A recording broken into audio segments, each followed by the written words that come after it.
Bonjour, je m'appelle Olivier Gutiérrez, je m'occupe du développement commercial pour Axon.io sur le secteur de la Nouvelle-Aquitaine. Axon.io, distributeur officiel de la plateforme Ignition pour la France. Merci Patrick de te joindre à nous pour cette session de l'ICC 2021. Tu vas nous présenter un projet que tu réalises en ce moment pour Électricité de Tahiti qui concerne la migration d'un logiciel spécifique vers la plateforme Ignition. Est-ce que tu peux te présenter en quelques mots? Bonjour Olivier, merci. Donc, je vais me présenter rapidement. Patrick Saforcada, je suis le responsable de l'activité automatisme informatique industriel au sein de l'agence industrie d'Ineo MPLR sur Toulouse. Ok, merci Patrick.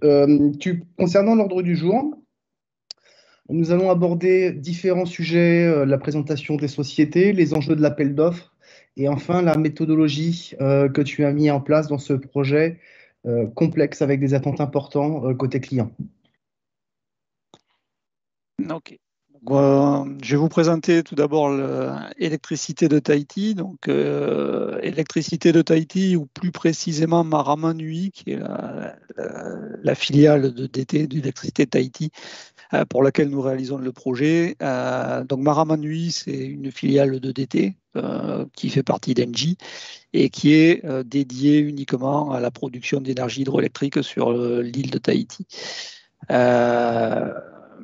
Dans ce sens, elle est le premier producteur d'énergie renouvelable de la Polynésie et elle intègre aujourd'hui 16 centrales qui sont gérées sur 5 balais qui représentent à peu près 30% des besoins électriques de l'île de Tahiti et qui sont générés en énergie propre et renouvelable.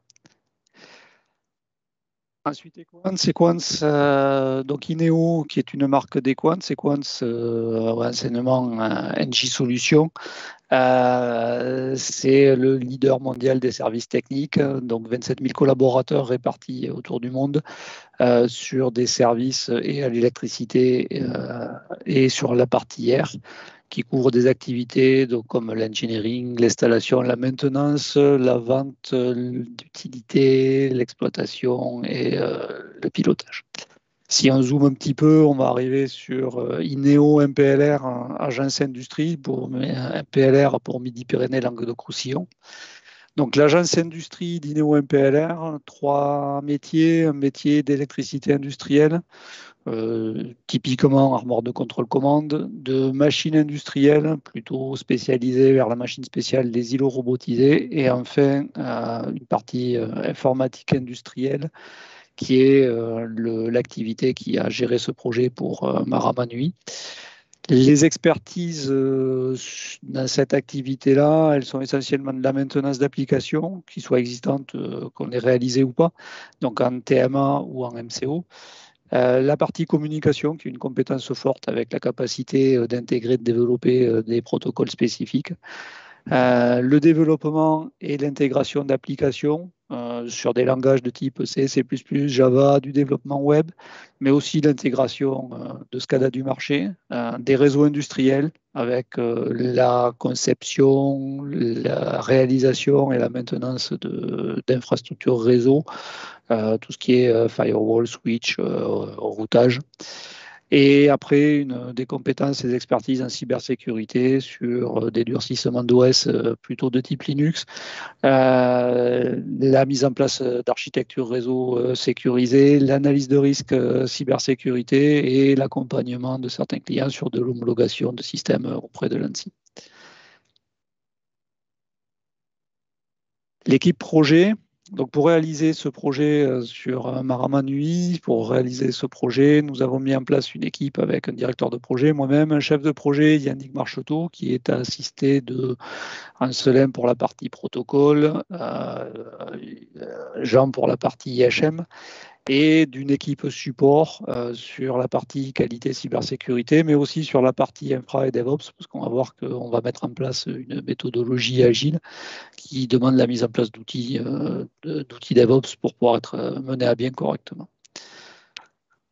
Donc, les enjeux de l'appel d'offres. Donc, lors de la consultation, on a identifié plusieurs enjeux importants sur sur ce projet.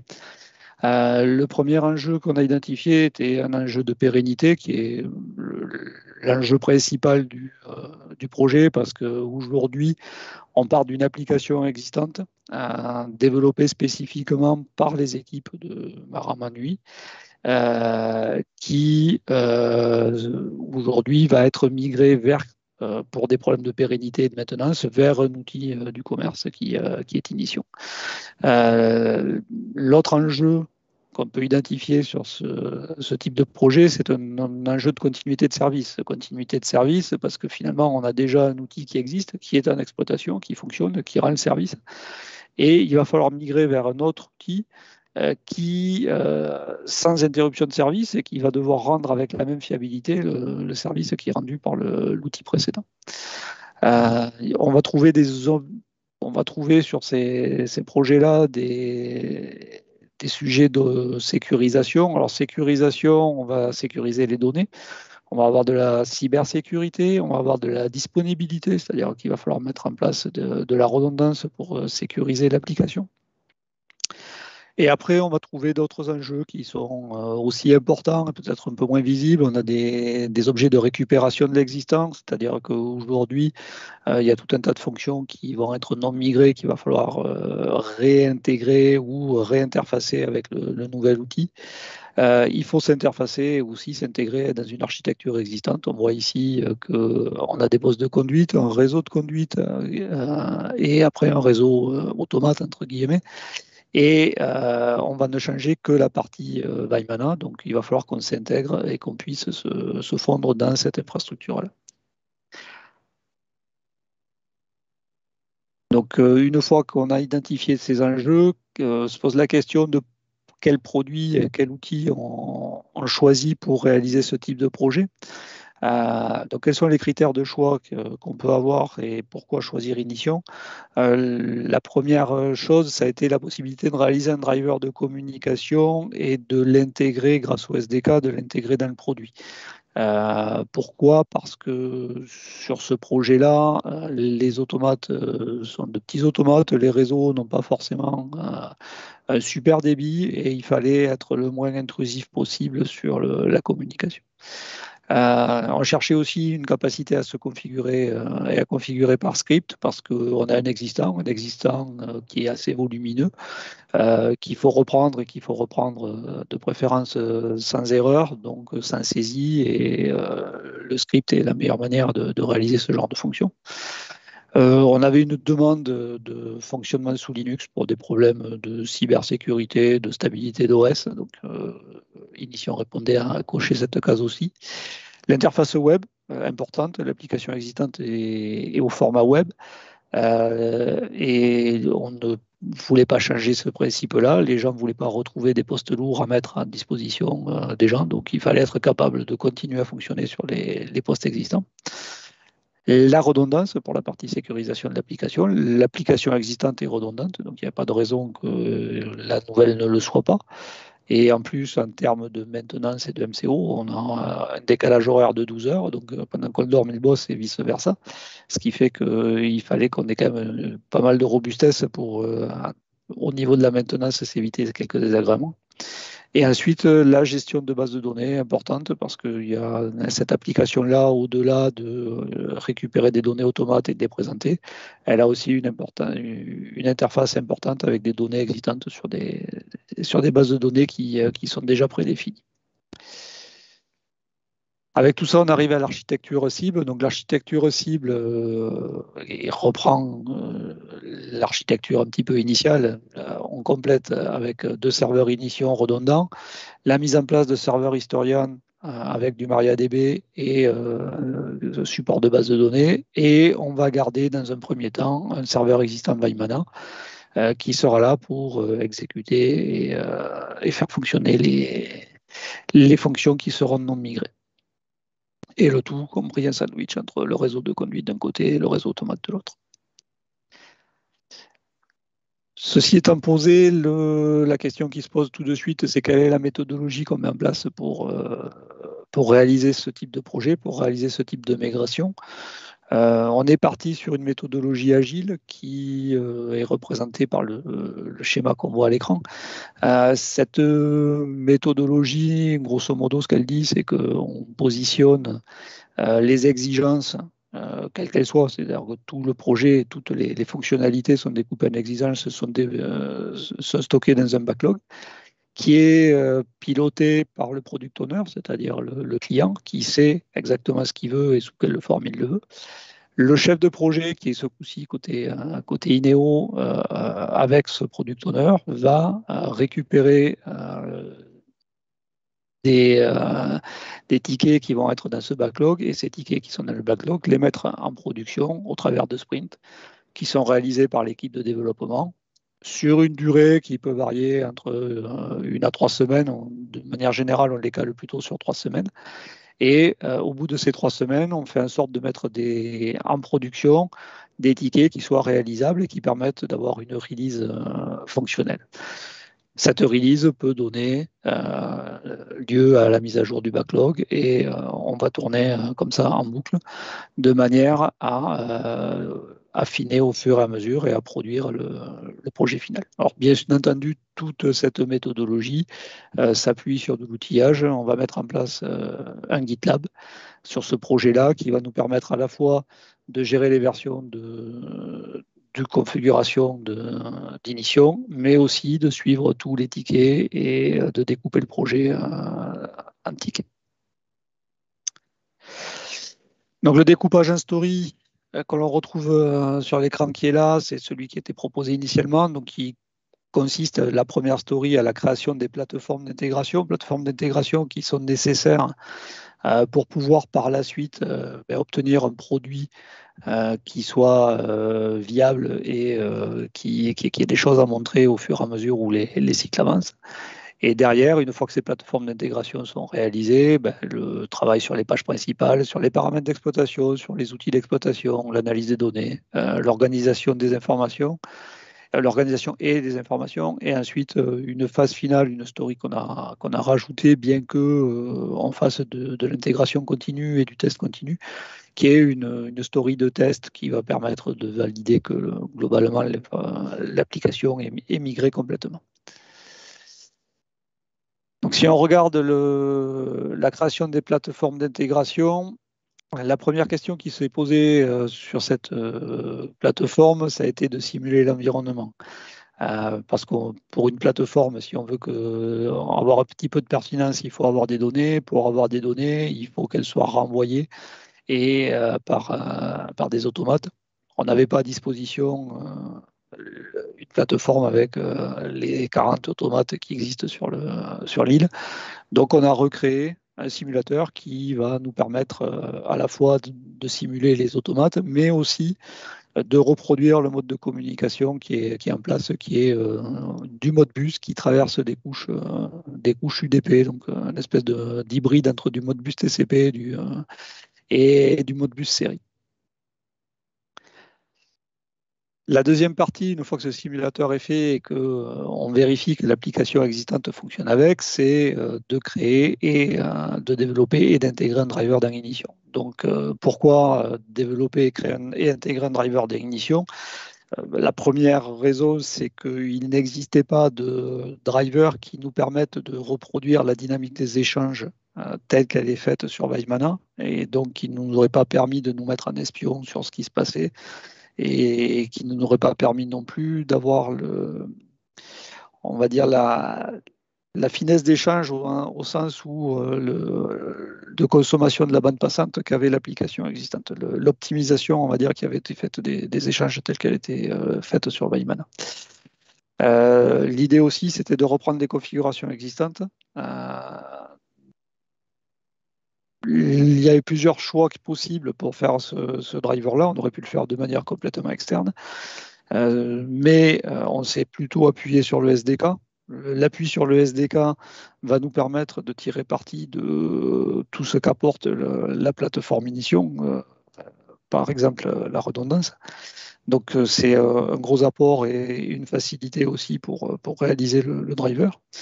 Et derrière, on a rajouté la capacité de configurer cette acquisition avec des fichiers CSV, d'intégrer les lois de conversion qui étaient existantes, parce qu'ils avaient des lois de conversion un petit peu bizarres liées à l'électricité dans les drivers de communication, enfin, dans la partie communication.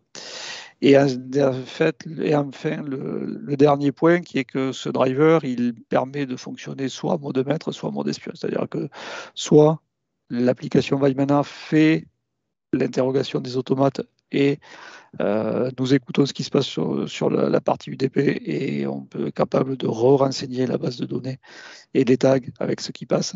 Soit ça sera, on le verra après, notre application qui fera le pooling des automates et Vimana pourra renseigner ces informations.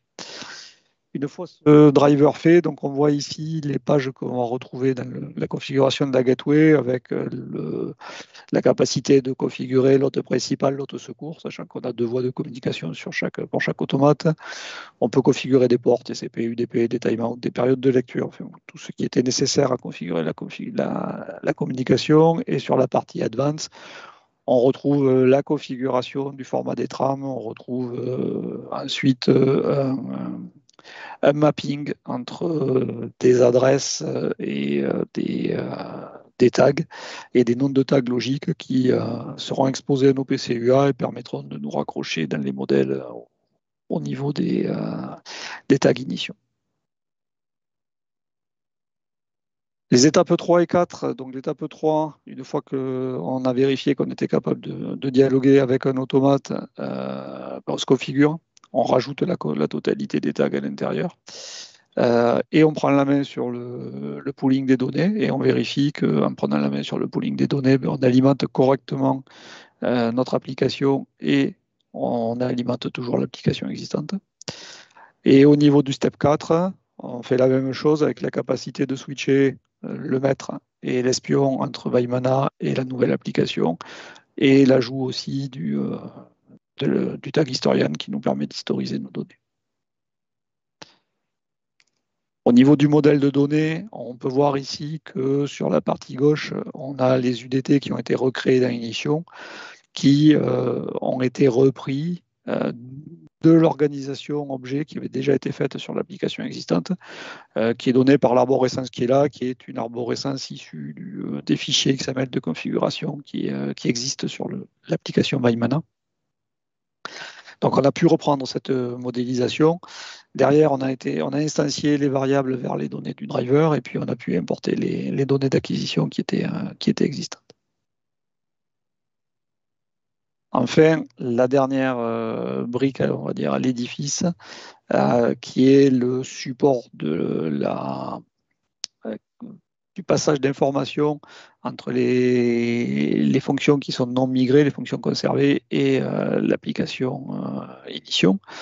Donc le principe choisi est assez simple, c'est que l'ancien système héberge une base de données sur laquelle on met une table et sur laquelle on vient échanger des données. Il y a un dictionnaire qui permet de savoir quel est le sens d'échange des données entre in et out, entre les fonctions de l'ancien système et Ignition. Et nous avons un script qui s'exécute de manière cyclique et qui remet à jour de manière cyclique les données dans un sens et dans l'autre. Sur la partie step 5, on voit une architecture un petit peu, pas tout à fait définitive, mais presque de l'application qui est créée avec les 2 applications redondantes, le serveur et l'ensemble de fonctions qui sont conservées. Une fois tout ça en place, ça nous permet de mettre en place la partie graphique, donc la partie visible par l'utilisateur, parce que jusqu'à maintenant, on ne voit pas grand-chose sur ce qui se passe. Le choix du module de perspective a été guidé par le fait que de toute manière l'application était complètement web et aussi par le fait qu'aujourd'hui ils n'ont pas souhaité revoir le design UX UI de l'application et qu'on a conservé les menus et la partie interface existante de manière à perturber le moins possible les opérateurs dans un premier temps. On va retrouver, ce faisant, au niveau de l'interface graphique, voilà un exemple de ce qui existait de l'interface qui est disponible sur l'application Vaimana actuelle. Ici, l'interface migrée qui est fonctionnelle avec les bandeaux qui sont fonctionnels parce que déjà alimentés par les données des automates. Donc voilà un petit peu les premiers pas de la migration, cette migration qui se terminera en fin d'année, début 2022. Ce qu'on peut dire, c'est que le choix du produit édition était intéressant parce qu'il nous a permis d'intégrer facilement au travers du SDK la tâche d'acquisition. Donc ça, c'est quelque chose qui est complètement fonctionnel à l'heure actuelle. Et en plateforme, sur la plateforme d'intégration et sur site client qui travaille en parallèle de l'application, donc qui permet d'alimenter déjà les données historiques et de voir remonter des datas sur le système. Et ensuite, la partie interface graphique aujourd'hui qui se met en place progressivement en rajoutant des fonctions au fur et à mesure sur cette plateforme qui a été créée. Donc là, à la fois le produit et la méthodologie sont intéressantes. On s'est évité un cycle en V qui aurait consisté à voir ce produit émerger au bout de quelques mois. Et le client a vu et voit déjà son application finale se construire au fur et à mesure où l'on avance dans le temps. Je vous remercie de votre attention. Olivier, je te repasse la parole s'il y a des questions. Donc, merci Patrick pour ton intervention. C'est un projet très intéressant qui met bien en avance votre maîtrise de la méthodologie avec des résultats rapides et des résultats très probants. J'ai une question. Tu as parlé d'une livraison pour janvier. Donc, on imagine qu'en janvier, EDT va piloter uniquement avec la plateforme Ignition. Quelle est la durée totale du projet? Aujourd'hui, ce projet-là, le T0 était au début avril, sur la première quinzaine d'avril. Au mois de juillet, fin juillet, on a installé la plateforme d'intégration continue chez nous et chez eux, c'est-à-dire qu'ils ont eu un doublon chez eux au mois de juillet, et donc on va développer le projet sur 8 à 10 mois. Ok, très bien. Il faudra caler correctement la fin, mais bon, aujourd'hui, ce qui est prévu, c'est une mise en route opérationnelle chez eux autour du mois de février 2022. Ok. Autre question, après plutôt un retour d'expérience côté équipe Equans. Aujourd'hui, les personnes de ton équipe ont découvert d'autres possibilités d'ignition. Tu parlais des SDK, tu as parlé de la souplesse d'accès aux bases de données. Est-ce que vous envisagez d'utiliser la plateforme sur d'autres projets à venir? Aujourd'hui, on a plusieurs chiffrages en cours avec la plateforme. Donc, quelques réponses à des appels d'offres assez conséquents. Oui, je pense que c'est une très bonne alternative par rapport. C'est vrai qu'on a une culture au niveau de cette agence du développement plutôt spécifique. Aujourd'hui, les équipes qui sont là ont découvert que peut-être il était intéressant de continuer à conserver du spécifique pour certaines fonctions parce que il y a des choses qu'on ne trouve pas de manière native dans les produits, mais qu'au-delà de ça, il y a tout un tas de fonctions qui étaient. Il y avait un accélérateur en utilisant des outils, un outil comme Ignition. C'était un accélérateur pour réaliser les projets. Je pense essentiellement à des problèmes d'interface web. C'est vrai qu'on a développé des projets full HTML5 nous-mêmes. Clairement, l'utilisation de la plateforme permet d'abord de s'affranchir de certaines problématiques de sécurité, puisqu'il y a des choses qui sont natives dans la plateforme, et ensuite d'aller beaucoup plus vite sur le développement de ces applications-là. Donc oui, cette première expérience ouvrira certainement des portes vers d'autres sujets. Ok. Et dans le cadre de ce projet, le SDK s'est avéré très utile en fait pour migrer cette tâche d'acquisition qui a été vue du client, un élément primordial que vous conserviez. Ce qui était enfin, après, c'est un sentiment qui était pour nous. J'espère qu'il est partagé par le client, mais il est vrai qu'aujourd'hui, la tâche d'acquisition, on a souhaité la refaire et la conserver pour éviter des problèmes de performance sur la partie et d'avoir des problèmes de performance sur la partie acquisition des données. Ils ont une acquisition qui, tout en étant très standard, puisque c'est du Modbus série qui passe sur de l'UDP, qui a été très très optimisé. Donc c'est vrai que le SDK pour ça a permis de faire quelque chose qui s'intègre au produit. Donc ça a permis de mettre en place, de valoriser notre expérience sur l'écriture de drivers de protocoles de communication, tout en utilisant un SDK qui nous a permis d'aller relativement vite dans la mise en place de ces protocoles. Ok. Merci Patrick. Avec plaisir.